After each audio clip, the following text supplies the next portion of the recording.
कैसे हैं आप सभी?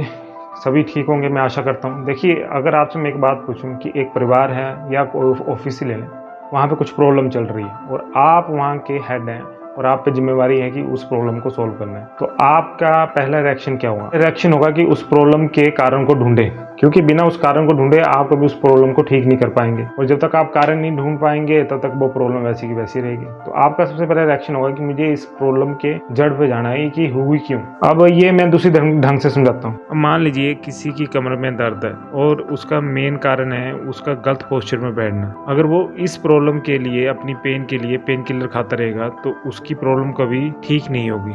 अब उसको अपनी पेन ठीक करने के लिए अपना पोस्चर भी ठीक करना पड़ेगा। सिर्फ पेन किलर से वो कुछ देर के लिए पेन दबा सकता है पर अपनी प्रॉब्लम कभी ठीक नहीं कर सकता। तो इसलिए हमेशा जो कारण होता है बीमारी का उसको ठीक करना बड़ा ज़रूरी होता है। आज की मॉडर्न साइंस में ऐसी कई डिसीज हैं जिनका हमें एग्जैक्ट कारण पता नहीं है वो क्यों होती है। अब उनमें सबसे पहले जैसे मैं नाम लूं तो रूमेटॉइड अर्थराइटिस है। ये जैसे कि सबको पता है कि ऑटो इम्यून डिसऑर्डर है। अब इसमें जो इम्यून सिस्टम है वो अपनी ही बॉडी के अगेंस्ट काम करने लगता है और इसमें खासकर ज्वाइंट्स पे जाके इम्यून सिस्टम अटैक करता है। इसके कारण वहां पे जख्म बनना स्टार्ट हो जाते हैं और ज्वाइंट्स में पेन रहना और स्वेलिंग होना स्टार्ट हो जाती है। पर ये इम्यून सिस्टम ऐसा करता क्यों है इसका अभी तक एग्जैक्ट कारण पता नहीं है। अब इसमें जो अप्रोच रहती है यही रहती है कि पेशेंट का किसी तरह जो इम्यून सिस्टम है उसको स्लो डाउन किया जाए। अगर इम्यून सिस्टम स्लो डाउन हो जाएगा तो ये जख्म बढ़ना जो जॉइंट्स पे अटैक हो रहे हैं ये कम हो जाएंगे। और दूसरा, अगर उसको पेन ज़्यादा है तो उसको कुछ पेन किलर भी दी जाती हैं जिससे उसको कुछ देर के लिए उस पेन से आराम मिल जाता है। तो ऐसे ही रूमेटॉइड अर्थराइटिस में जो मेडिसिन दी जाती है DMRD, उसका काम होता है कि इम्यून सिस्टम को स्लो डाउन करना।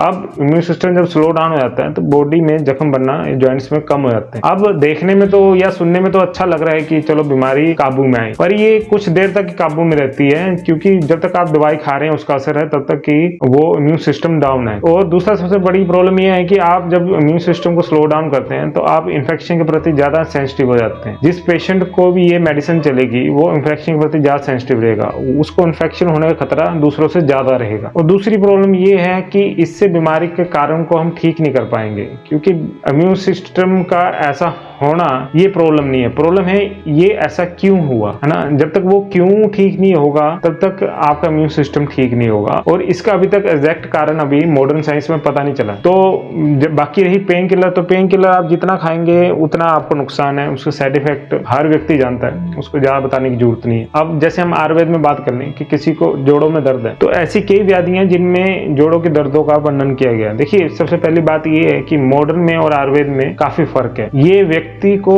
अलग ढंग से देखता है, उसकी बीमारी को अलग ढंग से देखता है आयुर्वेद, और जो मॉडर्न है उसका जो किसी डिसीज को डायग्नोज करने का ढंग है वो अलग है। अब मान लीजिए जैसे कि जोड़ों में ही दर्द है आप, तो आयुर्वेद में ऐसी कई व्याधियां हैं जिनमें जोड़ों के दर्दों का वर्णन किया गया है। उनमें प्रमुखता जो आम बात है और वात रक्त है और संधि बात है, ये तीन व्याधियां हैं जिनमें जोड़ों के दर्दों का जो लक्षण है वो मुख्य रूप से आया है। और कुछ और व्याधि हैं जिनमें अन्य लक्षणों के साथ भी इन जोड़ों के दर्दों का वर्णन किया गया है, जैसे ज्वर है और कुछ पेट के रोग हैं। सबसे पहले अगर किसी को संधि शूल है, मतलब जोड़ों में दर्द है, तो एक वैद्य होता है उसका सबसे पहला फर्ज ये होता है कि वो ये देखे कि इसमें किस दोष का प्रकोप है, क्योंकि बिना दोषों को जाने आप आयुर्वेद में किसी भी व्याधि को ठीक नहीं कर सकते। सबसे पहले फर्ज है एक वैद्य का कि उसके दोषों को देखे। जब उस दोष का पता चल जाता है तो सबसे पहले हमें ये ढूंढना पड़ता है कि वो दोष प्रकोपित क्यों हुआ है, इसके कारण क्या है। वो जो कारण हमें मिलते हैं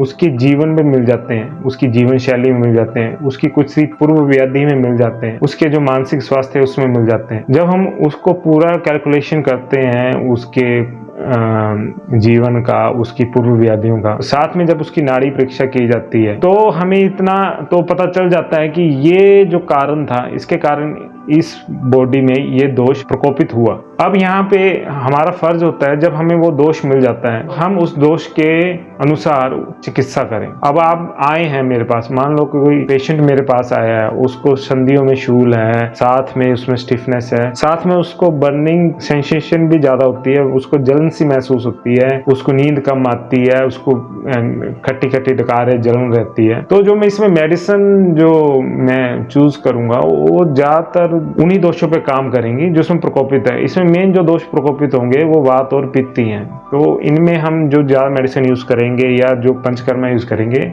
उनका मेन काम होगा वात और पित्त को कंट्रोल करना। वहीं एक दूसरा पेशेंट है, उसको भी जोड़ों में दर्द है, उसको भी स्टिफनेस है, स्वेलिंग है, और पर उसको बर्निंग सेंसेशन नहीं है, पर उसको नींद्रा ज़्यादा आती है, उसको कफ ज़्यादा आता है, या उसको भूख नहीं लगती है। तो उसमें आम के लक्षण है, उसमें वात कफ रूपी आम के ज़्यादा लक्षण है। तो वहाँ पे हमें जो चिकित्सा करनी है, वहाँ पे हमें चिकित्सा करनी है आम पाचन की, और साथ में उसके जो वात और कफ दोष जो प्रकोपित हुए हैं उनको बैलेंस करने की। देखिए दोनों में जोड़ों में दर्द है, पर लक्षणों में फर्क होने के कारण और दोनों में निदान जो वो सेवन कर रहे थे अलग अलग कर रहे थे, तो उसके अनुसार ट्रीटमेंट टोटल चेंज हो गया। हमेशा आयुर्वेद में ऐसा बोला जाता है कि व्यक्ति के अनुसार चिकित्सा चेंज होती है, ना कि आपको कोई रोग है तो उसके अकॉर्डिंग ही चिकित्सा देंगे। जैसे आप अगर जोड़ों के दर्द में आए हैं तो वैद्य हर किसी को एक ही दवाई लिखेगा, ऐसा नहीं है। आयुर्वेद में हमें व्यक्ति का भी परीक्षण करना पड़ता है। रोग की परीक्षा तो हम करते हैं, व्यक्ति का परीक्षा करना पड़ता है। उसके परीक्षा के बाद ही हम किसी रिजल्ट पे आते हैं कि इसको कौन सी मेडिसिन या पंचकर्मा चलेगा। तो मुझे लगता है ऐसे मैं थोड़ा थोड़ा आपको समझा पाया हूँ। ऐसे नेक्स्ट वीडियो में हम इसको और एक्सप्लेन करेंगे कैसे हम रूमेटॉइड अर्थराइटिस को ट्रीट करते हैं और कैसे आपको आयुर्वेद में रूमेटॉइड अर्थराइटिस को समझना चाहिए। क्योंकि अगर आपने आयुर्वेदिक ट्रीटमेंट की तरफ जाना है तो उसके प्रिंसिपल को समझना बड़ा जरूरी है। और अभी के लिए सिर्फ इतना ही। धन्यवाद।